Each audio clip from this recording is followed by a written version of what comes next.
Hi, I'm Cali X-Man, and this is my Mortal Kombat 2021 review. Now, spoiler warning. Now, this video contains spoilers. So if you don't want to be spoiled and you haven't seen the movie, click off now. But for everybody else, now let's get started.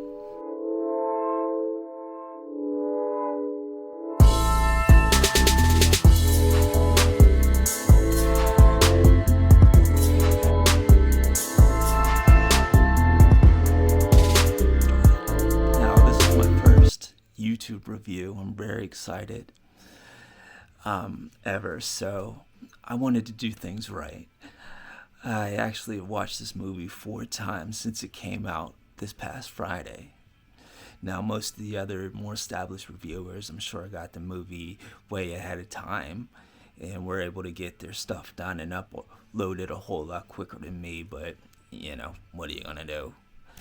I'll try to be putting some stuff out here a little more quickly in the future for you guys. Now, I say that to say this. Even though this is my first time, I know my shit, basically. So let's get into it. Now, on my first viewing, I thought the movie was horrible. I watched it and I was cringing the whole entire time. It looked like everybody's outfits were from the Halloween store back in 1992. It seemed like nothing fit anybody. Now, the look was cheap. I see the Grand Clio award-winning director Simon McQuid directed this. This was his first directing debut, and to be able to like this movie, you really got to actually give it a good chance.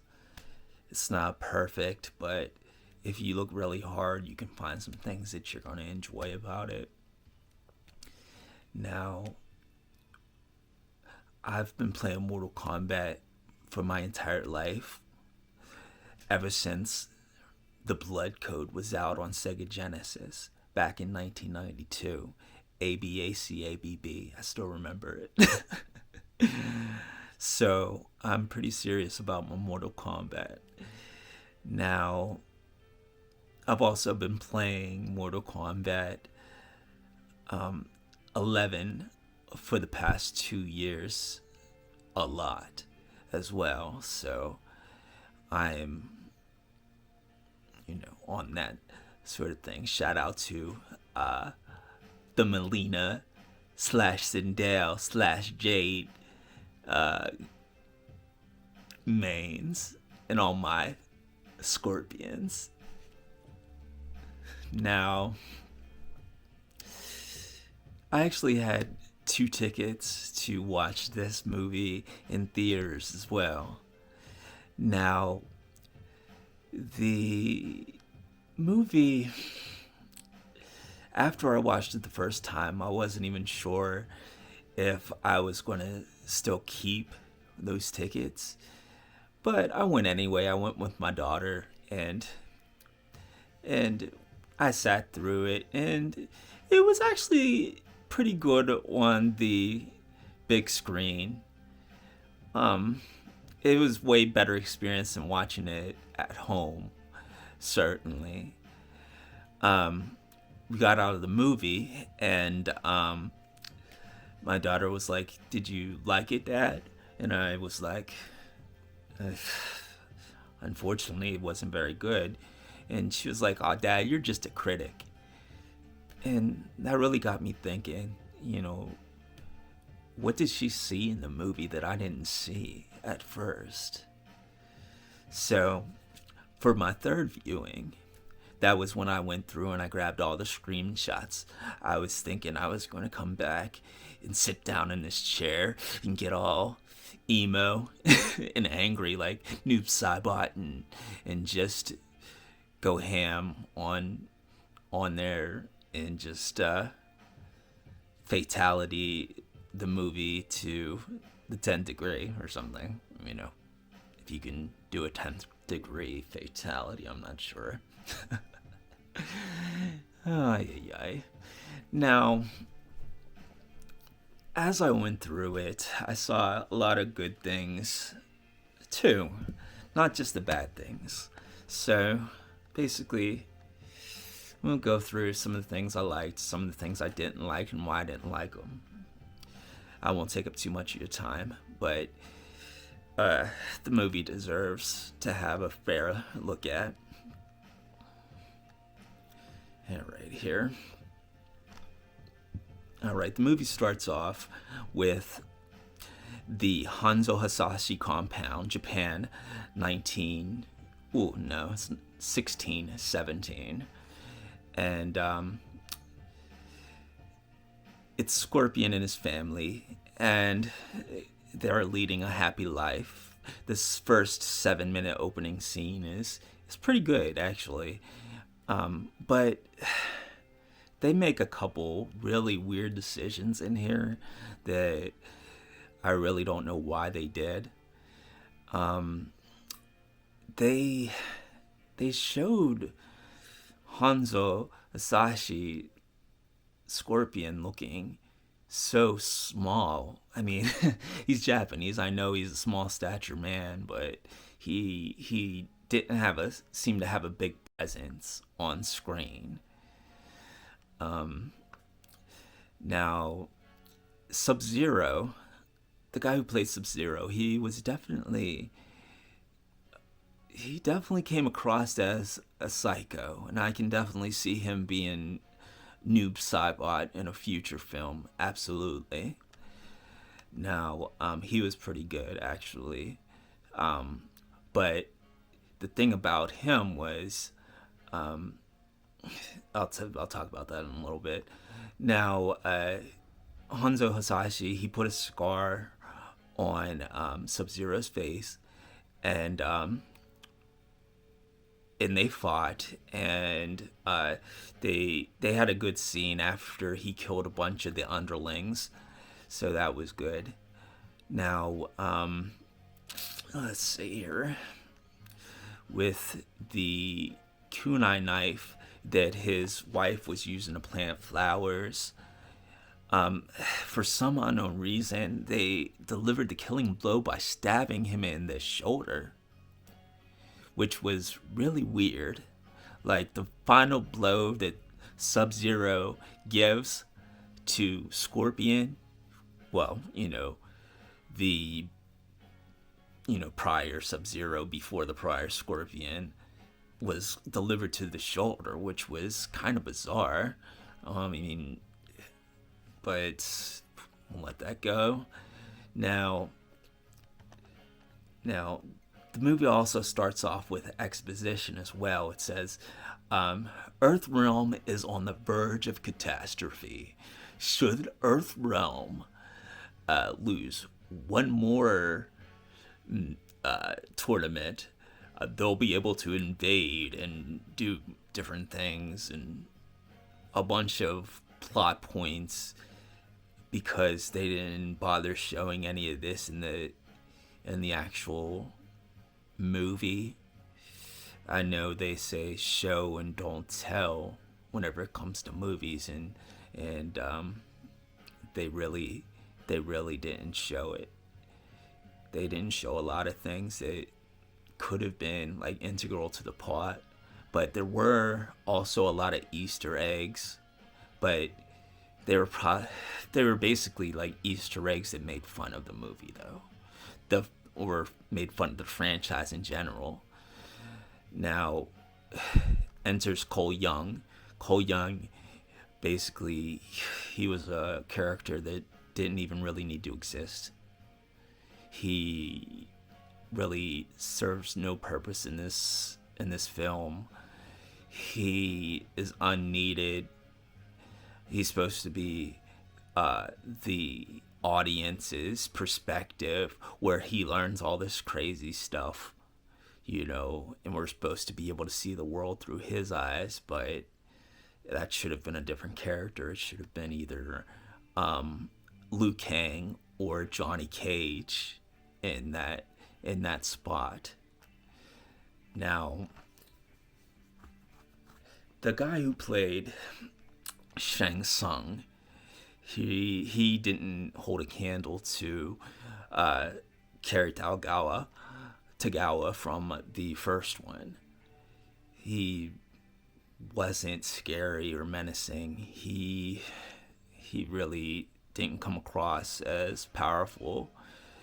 None of the characters really came across as super powerful or strong, except for maybe Jax. Jax, he was pretty good. I liked Jax. I didn't like his Steve Harvey mustache, but I did like him. Yeah, he did a good job. Now, I did also like some of the gore effects where he had got his arms, obliterated. But once again, the first time that we see Sub-Zero in costume, you immediately notice these shoulder pads that are curved up in a strange way that really didn't need to be there. It's like, the shoulder pads. I mean, I know it's probably something that they used to wear in ancient China. However, it just didn't look good on film. It really didn't. I'm sorry. Now, I did like that Jax stayed behind to fight Sub-Zero and let Cole and his family, his wife and his daughter, escape. Now, I didn't really like his wife or his daughter, though. So there's that. Now, the woman who played Melina, she was good. She really didn't have any speaking lines. Really, she was just in there just basically to be killed, which she did pretty well. She died pretty well. But the sides of her face looked like she had kind of like bloody dirt on the side of her faces. I'm sorry, on the side of her face. The special effects makeup wasn't very good at all on her. But she had her size and she was kind of badass, so that was nice. Hopefully she'll play Katana in the next movie and they won't even have to worry about putting the makeup on her. Now, the girl who played Sonya Blade, she was cute. She wasn't the greatest actress, but she was all right. Now, the guy who played Kano, though, he was definitely the best part of the movie. I'm sure everybody's talking about Kano. He's the highlight of the entire movie, basically. Him killing one of Reptile's cousins was awesome, and every scene with him was basically what made the movie the most enjoyable, actually. Cole Young and Sonya's scenes together, the acting was terrible. They had this joke in here about Sonya paying Kano $2 or $3 million that no one would ever believe, ever. but I guess he was going to stay anyway, so he just said fuck it. He planned on killing her later anyway, so that was fine. Now, the actor who played Liu Kang, Ludi Lin, he's the same one that played the Black Ranger in the Power Rangers movie a couple years back. He definitely, they made him look better in the Power Rangers movie than they did this movie, because on this movie they made him look really like weak and effeminate. He really seemed tiny and small as well in his outfits. I mean, I guess they were going for some sort of like, I don't even know what they were going for. I mean, his original character was based on Bruce Lee back in the day of Liu Kang, so they kind of tried to do that by showing him with his shirt off and all his muscles a little bit later in the film, but it was like much too little too late. And there was only that like brief clip that made him look powerful. The rest of the time he just looked kind of sad.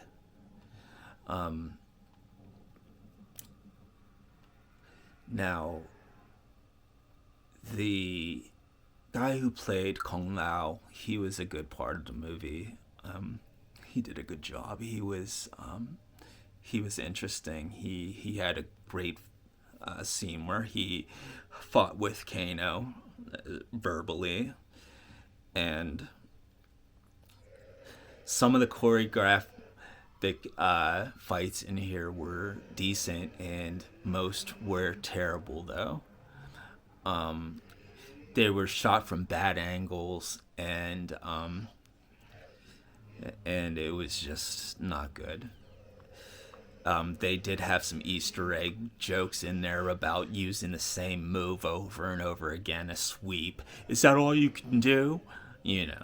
Of course, that was an Easter egg for people who played Mortal Kombat, always complaining about someone spamming the same move over and over again. So that was a nice Easter egg. Makai Brooks, he had these baby hands at first, which were hilarious, so that was pretty good. Now, Cole Young had a fight with Goro. Goro was done pretty good, but he wasn't shown as like a powerful prince like he is. They were basically just showed him as a monster that they just sent off to kill Cole and his family.